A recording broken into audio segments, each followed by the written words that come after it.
cool. I know these European lights, they look really cool, and a lot of people talk about them, and I'm going to show you where I got them from and a little bit how to install it. I'm trying not to make this an electrical video because basically I don't want to be responsible if somebody has a problem with their bike. So we're going to show you, myself and John, how to install them, where we placed them, what we did. Is going to be drilling a little bit of holes in the bike to get the wiring through and the placement of where it needs to be. And we're going to get started. John in here, so he's the Ryker parking only guy. And let's go see what he's working on. So, but first I'm going to show you where we're going to be installing the headlights. They're actually called headlights in the European version. Here we call them fog lights, but they're actually going to be going right on here in this area. So we have to take these off and put on the lights. And it's a little messy in here. It's not mine, but shh, don't tell John. So this is John. Hi. Yes, it is a little messy in here because it is mine. But we have what we always have. We have our coffee cup here. And this is his organized mess, but he seems to know where everything is, and that's the important part. So let's see the lights that we're going to be working with. This is what the lights are right here. They have what's called the angel eye around the outside, and then your center headlight on them in the middle, obviously. And the angel eye on this particular pair is blue, so it's going to match my bike really well. And they're super bright. And what they come with is a set of 2 switches for your handlebars. One turns on the angel eyes, and then we turn it off and turn the other one on. It turns the headlight and the angel eyes on. One for angel eyes only, one for both. But what we're going to do, we're not going to install either one of these switches. We're going to install a third-party switch, which is a simple, technically it's called a single pole double throw. It's on, off, on. That way we can have halo headlights or just halo. And what happens when you turn them on and off real fast? When you turn it off and on real fast on the headlight side, it'll go into a blink mode. So it's like blink, blink, blink. That's going to make it look like it's police are coming. So I don't recommend using it, but I might try it once to see if cars move out of the way, because you got to try it, right? So we're going to get started. So a big storm came through, as you can see by all the down leaves. There's a lot of down trees, and there's no power for about 500,000 people right now in Atlanta. So we are going to be able to do part of the project today. Anything that involves battery operated tools, but anything that involves electricity, we're going to have to wait and finish this video later. But we are going to get started, or really John's going to get started, and I'm going to videotape and I'm going to assist. I'm going to try to do most of the work, but he's going to do the technical electrical work and see how this goes. But I'm crazy excited to get started. I'll see you in a bit. Okay, so the first thing you want to do when you're setting this up is getting a location for the light. Now, this is very important. You can't just put it anywhere that you like, because you have to make sure there's enough space on the side of this panel to accommodate this bracket on both sides. So what I did was, I'll show you what I did. So this to me will be the best spot for it. So I lined it up, and then I took pencil and marked it off. And then I also marked off up here and in here, so that way when I do it on this side, it'll be very easy to kind of make sure that they are both equidistant and correct placement. So it's going to end up looking like this. And I'll show you on the inside why it's important. So you take this panel off, and if you notice now, it has to be in here somewhere, because if it's anywhere near the light housing, it's not going to work.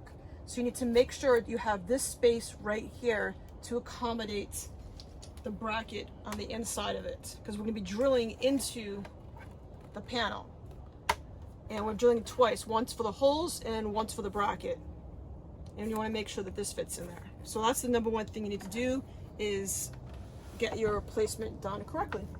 And that's it. So we're going to start drilling and start installing this, and then we're going to do the wiring. It should look awesome. Okay, I used a, where's my camera there? I used a 1/4 inch step drill bit, but I only went in a 1/4 inch just to accommodate this bolt. So it fits in perfectly without any extra gaps.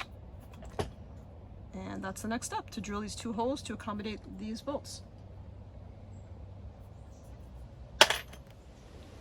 Okay, we are halfway through our installation, and there's a little minor glitch here.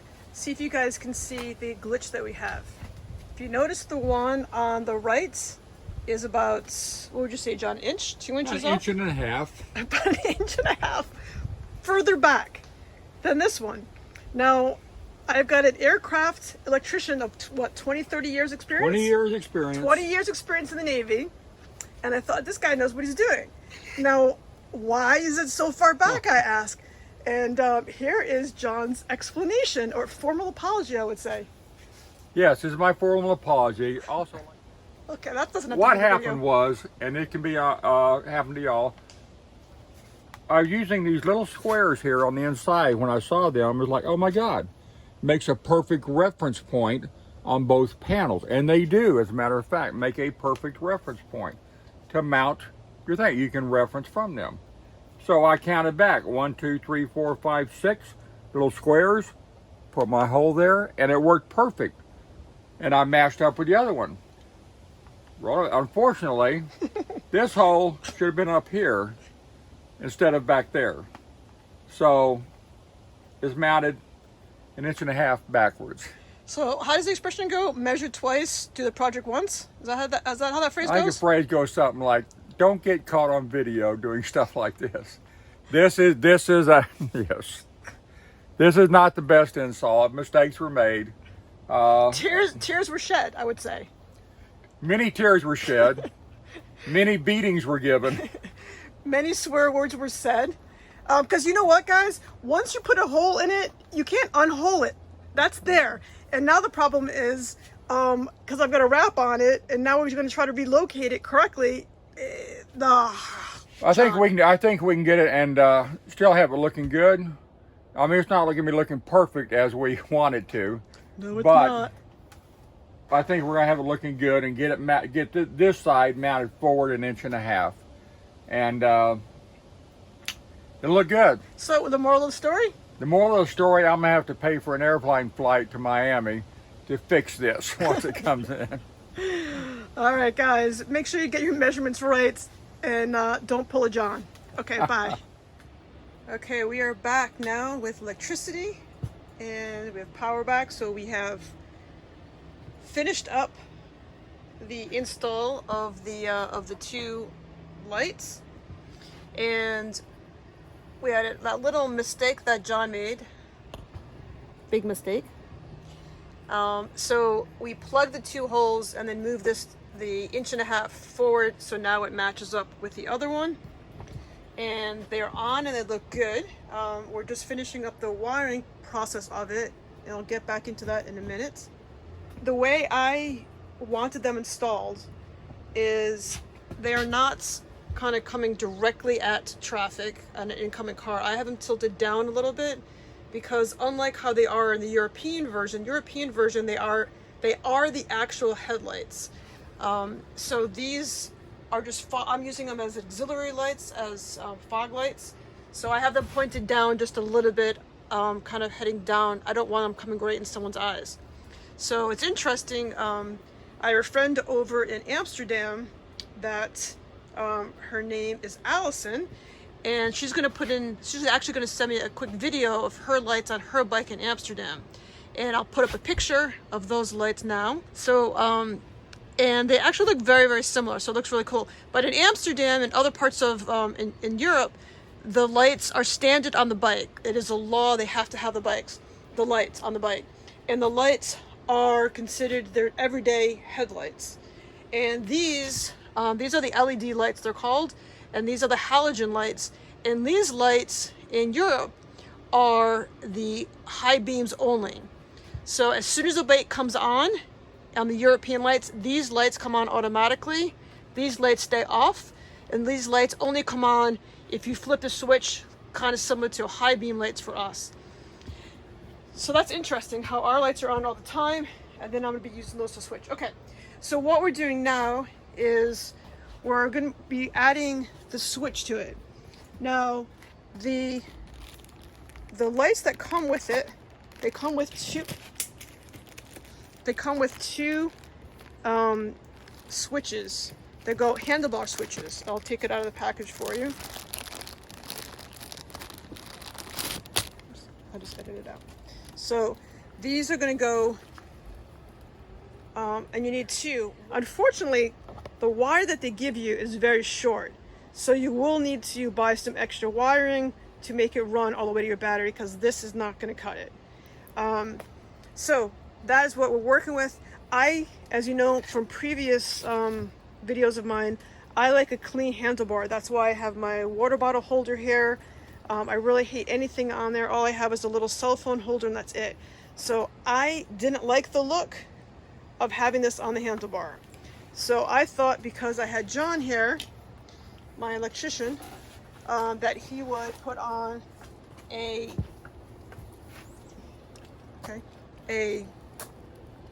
rocker switch, not a rocker switch, a toggle switch.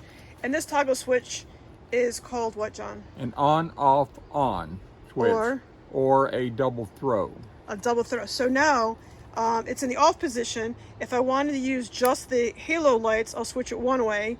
If I want to use the halo plus the regular lights, I do a different switch. So I just need one switch because it does both now. And I don't want on the handlebar, so I am going to put it right, if you see this dot right here, that's where I'm working with. And I chose that spot because, I'm gonna have John take that off for me. It has space back there to put the switch, the power part back there. And we're gonna run all the wiring through there to the battery. And that's how we're gonna do it. And let's see how the end project turns out. But you also have this the room right here, right, for the toggle switch body to set into as needed. So that's where it's gonna come out just like that. So the only thing that should show, John, is just the switch, right? So all thing will show will be that black part right there. Right. And then that's why you need the extra space to put this through there. And you could buy that switch at any we bought it on Amazon, right? Oh, we got this on Amazon, yes. Okay, I'll put the link below if you're interested in that. And I will put the eBay link, like I think I said before, to the lights that I'm getting. And a very special thank you. I'm going to take this time to thank John for a great help while I'm here in Georgia and showing me around. It's been awesome, so I appreciate you. A special thank you to the Night Ryker. And Zia, who's been showing me around and taking me all over the place. It has been awesome. And is this on me? Okay. And also I want to say thank you to Brian and Denise, and thank you so much. We've become very, very friendly, and it's been awesome getting to know you guys. And a thank you to this guy over there. What's his name again? Ron? Ron something.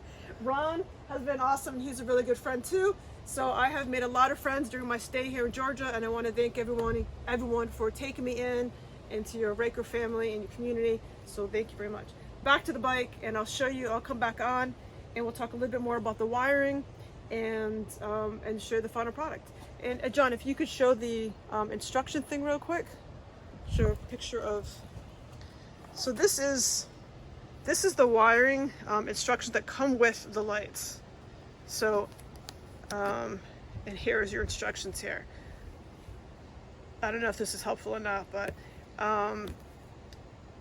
it's not that complicated of a process. We are making it more complicated only because I have John here. And but it doesn't have to be that complicated. But we're gonna figure it out. Okay. Okay, so now we're going to make the hole to get the switch on here. So please keep in mind, this install is very unique to me and what I want on my bike and the placement of everything. Some people might not want these auxiliary lights, these extra lights to have a hole in their panels. Some may want it on the A-frame in front of their bike next to their tires. So it could be anywhere you want it. This is how I'm doing it. So please don't comment that, you know, whatever. It is your bike. You do it how you want it. I am putting my switch on my thing here. So it is, you know, the choice is yours where you want to put it. I am putting it here. You might want it on your handlebars. You might want it someplace else. So this is just my thing, and this is what I'm choosing to do. I think it'll look good. That's why I chose it. So here goes. And don't do it on my leg.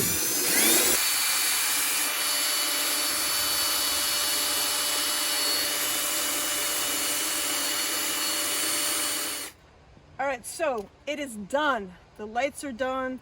It came out spectacular. We had a few glitches from John, but it all got figured out. It all got worked out, and I'm very, very happy. So I'm gonna just give you a 2-second run through of how everything looks in its final process here. And I'm still back here with this beautiful backdrop here, and it is just spectacular. I'm gonna miss it so much. Let me show you how it's wired a little bit. So we have the black wires are coming from the two lights, and then the black and white is coming from the switch, and then it comes through, and we connected it this way. We also, John put a fuse in, a 7.5 fuse, just to kind of make everything a little extra precaution there. It's not necessary, but it's on there. Then we connected it to the positive, connected to the negative, the ground wire, and the directions on it were actually pretty good that come with the set. So we did a few extra stuff. We did add the fuse to it. And then this part I'm going to show you. I highly recommend if you have the know-how to do this. We added a quick disconnect, because keep in mind you're doing it on the panels, and there are 100 reasons why you're going to want to take your panels off. So we added a quick disconnect, which is this, which allows me, if I need to rewrap my panels or do anything, just to take everything off. So it couldn't be any easier. And this is how it looks on the inside. The holes are nice and tight, a nice clean install. And then when you want to rehook it up, you don't want to force it, but it goes on very easily. Kind of just squeeze it on there. There you go. I had it upside down. Done. And then now this is how easy it is. It rolls back in there. And you want to put your, kind of tuck this away in here a little bit. It doesn't have to be perfect. And then the panel is on and ready to go. Make sure this clip here gets clipped on. Make sure you put your 4 pegs back in. You guys all know how to do that. And now I'm going to show you how the lights work. So if John wants to back up a little bit, I will show you how I put this on. Okay, so this is so cool. Did we get a photocopy of the switch? We'll come back to that in a second. So we have backwards is just the halo, or also called Angel Eyes, which is the blue. I think it may come in other colors. And then if you put them on forward, it gives you the lights and the halo. Then, this is my favorite part, if you do it fast, you've got the police, back up, the police are coming. I'm just kidding, don't ever do that. That's very illegal. You can never impersonate a cop. I do not recommend this, just so you know. Okay, but it is kind of cool. So it looks awesome. I am so pleased with the job. It did take a little bit of work. We did some extra stuff to it, but I think, I'm beyond pleased. Again, this is how I did it. You might want to make it much easier for you and just put them on some people put them, you can put them right here. As long as it doesn't put them right here, as long as it doesn't interfere with how your tires move. And then I'm going to come in over here, John, or actually I'll take it from you. And I'll give you a quick look on how the final switch looks. It just is so easy. And it just couldn't be any easier. So like John says, it's on, off, on. So which makes it very handsy when I'm riding. And that's it. Have a great day, everybody. Thanks for watching, and I'll see you next time. Bye.